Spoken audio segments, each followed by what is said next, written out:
Hello, chismosas y chismosos, and welcome back to Bay Area Housewife of True Crime, where I like to tell the stories of the real cucuys and lloronas of the world.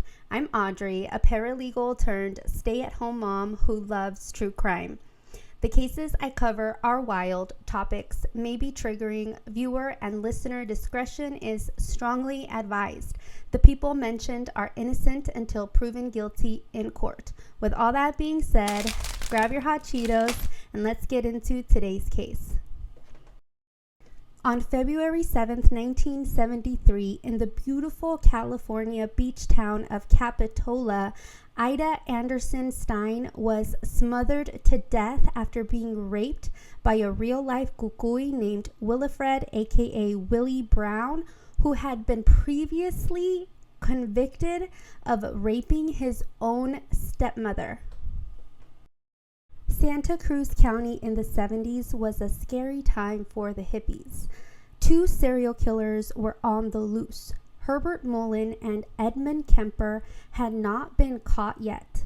I'll do an additional episode dedicated to their heinous crimes, but just to quickly summarize, Herbert Mullen would be ultimately convicted to 13 murders, and Edmund Kemper would be ultimately convicted for 8.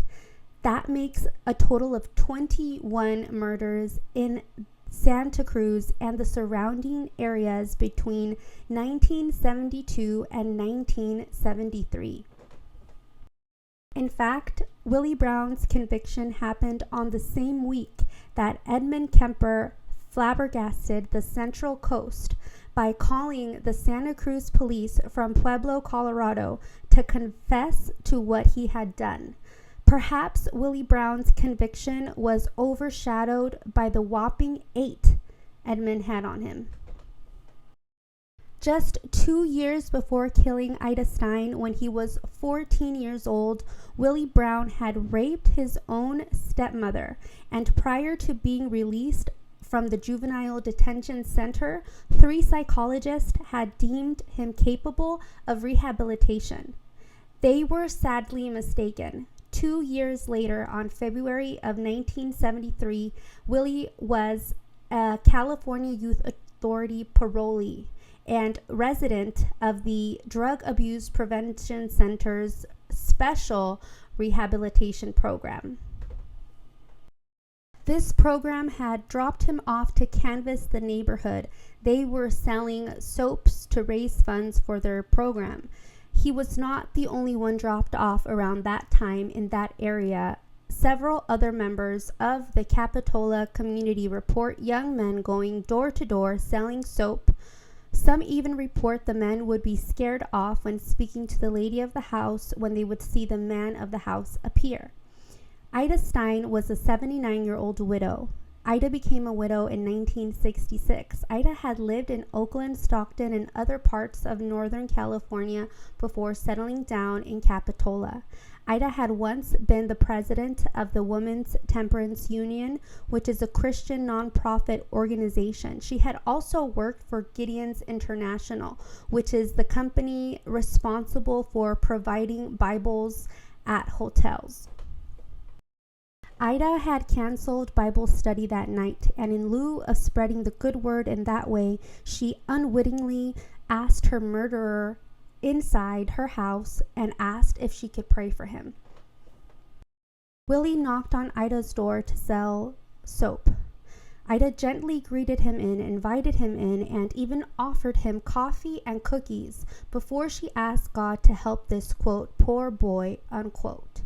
As Ida prayed, this real-life cucuy took advantage and attacked her. When Ida's friend and neighbor came to check in on her, she found Ida's lifeless body floating in a bathtub. Authorities were able to determine Willie had tried getting rid of his fingerprints by wiping them off Ida's front door. Within days, he was arrested and quickly confessed. On March 8th of 1973, Willie was arraigned for the murder of Ida Stein and pleaded not guilty by reason of insanity. At Willie's sentencing, his defense attorney, Tom Proser, asked for leniency. He had the audacity to use Ida's beliefs against allowing her full extent of the law justice by saying that as a Christian, she would have wanted the judge to forgive Willie as God had forgiven all of the sinners.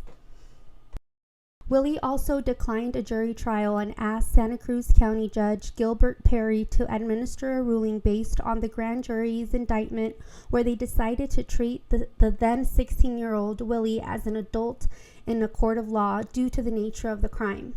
Based on Willie's confession, the autopsy report, and Willie's deranged history, Judge Perry sentenced him to life at San Quentin with the possibility of parole. That possibility came up in December of 1985. Willie was then 28 and requested to be paroled. I don't know how he had the huevos to ask to be released when just earlier that same year, he was convicted for assaulting a female prison psychologist.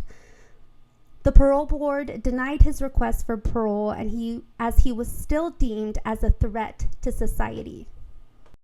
Willie was again denied parole in June of 2005. By 2014, Willie Brown had been denied parole 15 times. He was, surprise, denied again in June of 2019, and I hope to God he is always and forever denied, because real life cucuys like Willie Brown do not deserve to roam free and run wild.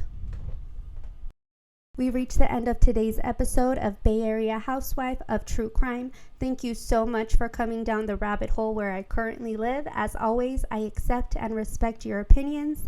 I welcome all comments, questions, inquiries, case suggestions. Hit me up at yayareahousewife@gmail.com. And no, it's not a typo. It's yayaria, like E40 said, with the Y.